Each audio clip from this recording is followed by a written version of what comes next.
Hello mga lakotsero, so ngayon nga ituturo ko na yung buong workflow kung paano yung ating automated posting sa ating Blue App. So dito nga sa workflow na to, yung AI na yung mag-iisip kung ano yung ipopost at siya na rin ang magbibigay ng image prompt sa ating OpenAI image generator and ipopost na nga nito sa Blue App automatically. Let's start. By the way, tuloy-tuloy ko na nga gagawin yung ating workflow and para doon sa mga hindi nakapanood ng past video is ililink ko na lang sila sa baba para malaman nyo kung paano nyo i-connect yung inyong Google App sa inyong N8N, paano gamitin si OpenAI image and paano bang makakuha ng API key sa ating Blue App. By the way, ililink ko rin sa baba at sa ating website yung downloadable workflow para masundan nyo na mas madali yung ating video. Okay, first mag-prepare muna tayo ng folder sa ating Google Drive. For me, nag-prepare na ako, pinangalanan ko siyang Facebook Image Post. Pagkatapos ay magpre-prepare din tayo ng Google Sheets kung saan natin nare-record lahat ng na-post na. I-share ko din sa inyo yung link ng template nitong ating Google Sheets para may guide kayo. Start na tayo sa workflow natin. For testing, add muna tayo ng manual trigger. Pagkatapos, diretso na tayo sa ating Google Sheets. Ang kailangan natin dito ay get rows. Pagkatapos niyan, ay hahanapin lang natin yung ating Google Sheets file. And then, pipiliin nyo kung anong page. So, pinangalanan ko yung page na post. Pagkatapos niyan, ay execute lang natin. So, makikita nyo nga, may output na tayo. Ang laman ng ating Google Sheets ay 9 post na. By the way, para hindi huminto yung workflow nyo kung wala pang nakapost, mag-a-add lang tayo ng extra settings dito. Click nyo ulit yung ating Google Sheets node sa settings, i-on nyo yung always output data para kahit blank, mag-output siya ng blank output. Pagkatapos niyan, ay mag-a-add lang tayo dito ng basic code node. So, ang gagawin lang natin dito guys ay ititira natin tong return and then, ang aim natin dito is i-limit siya into 50 post para hindi natin ma-maximize yung token limit ni OpenAPI. Kasi pag na-maximize natin yun or nag-exceed tayo, mag-e-error siya. So, type nyo lang dito .slice and then -50. -50 para may concept lang kayo is yung number. So, kunwari, gusto ko 5 lang yung output niya. So, execute natin to. So, makikita nyo dito, 9 yung nakuha niya sa Google Sheets pero in-output niya is 5 lang.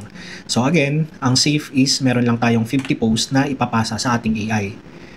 After niyang code node ay i-aggregate lang natin siya. So hanapin lang natin, aggregate. So para sa hindi pa nakakaalam, ang aggregate node, ang gagawin lang niya ay yung lahat ng items sa input ay ilalagay niya sa single list. So pangalanan ko lang to para hindi tayo malito. Ano siya? Posts. And then, try na natin siya. Execute step.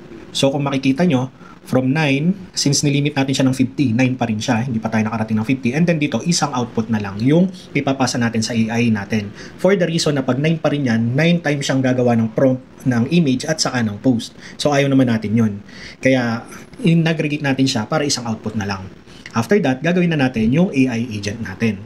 So, click nyo lang yung AI agent, and then dito sa prompt, ang gagawin natin ay define below and then expression. So, lakihan lang natin, and then lalagay natin dito yung ating prompt. So, ayan na nga yung prompt natin.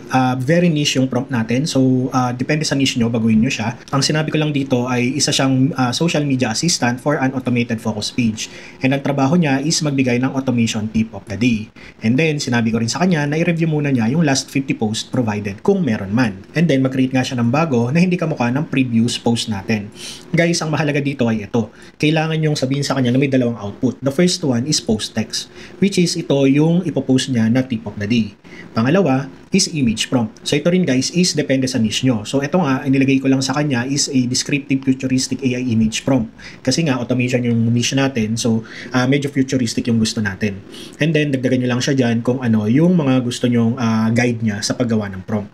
Kung hindi kayo marunong gumawa ng prompt, pwede nyo tanong kay ChatGPT yan. And then after that, i-reiterate natin dito na avoid repetition and then mag-focus siya sa tips kung ano man yung tools na gusto natin. For me, it's N8N, Python, APIs, OpenAI, Notion, or any general workflow automation best practices, which is depending nga sa niche nyo.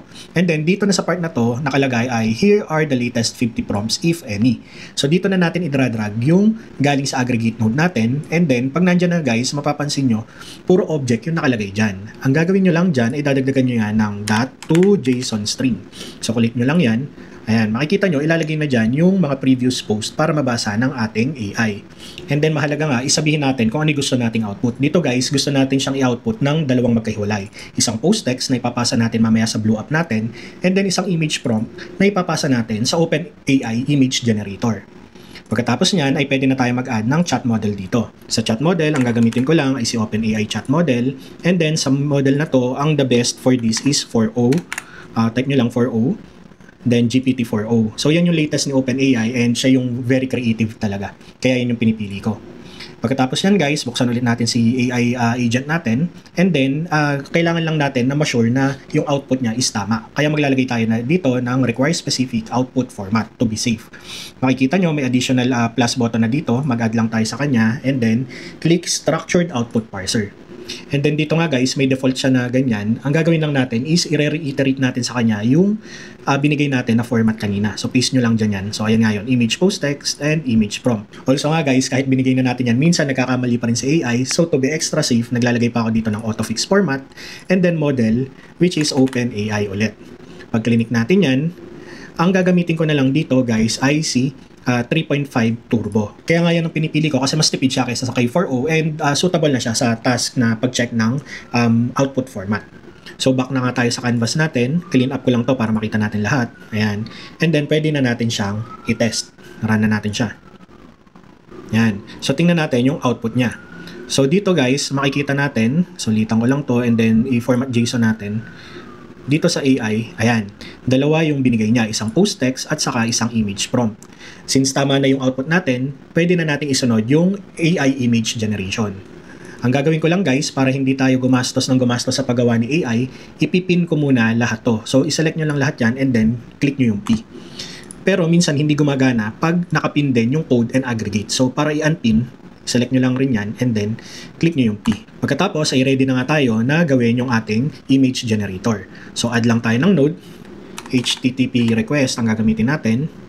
And then, punta lang tayo sa documentation ni OpenAI. Guys, naturo ko na rin to last time. So yung link is nasa baba. Copy lang natin yung curl. And then dito import curl and then paste. And then gaya ng tinuro ko, tatanggalin natin tong last part. And then import. Once na okay na, tinuro ko rin sa inyo kung paano ilagay yung authentication. It should be generic credential type, and then it should be the header auth, and then nandiyan na nga yung credentials natin na ginawa dati.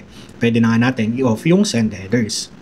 After that, ang gagawin na natin ay papalitan yung default prompt dito. So, ang gagawin ko lang ay buburahin ko yan, and then i-drag natin yung image prompt na binigay kanina nung unang AI natin. Ayan.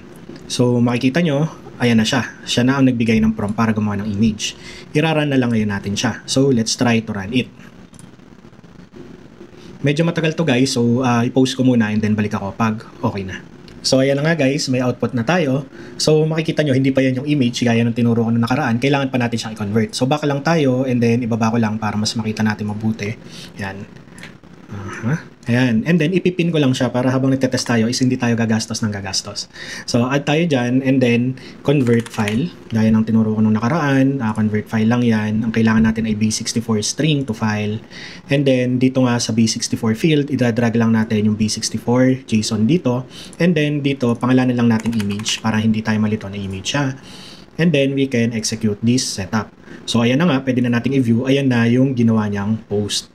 After that, ang gagawin natin ay back na tayo sa canvas and then i-upload na natin siya sa ating drive. So, hanapin nyo lang yung Google Drive and then ang gagawin natin ay upload file. From the upload file, ang gagawin natin ay papalitan natin tong name kasi pinangalanan natin siyang image. Lagay natin dyan ay image and then yung file name natin, I would suggest na lagyan natin ng timestamp. So, pindutin yung expression, 2 curly brackets, $now.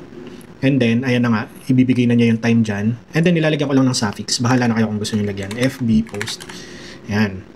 After that, sa drive nyo, hanapin lang natin yung ginawa nating folder kung saan nyo gustong i-save. So, ayan nga, Facebook image post. And then, we can already try this one. Execute natin. So, successful na nga. Tingnan natin kung na-save siya sa drive natin. Double click natin, yung pinakahuling timestamp. So, ayan na nga yung image natin.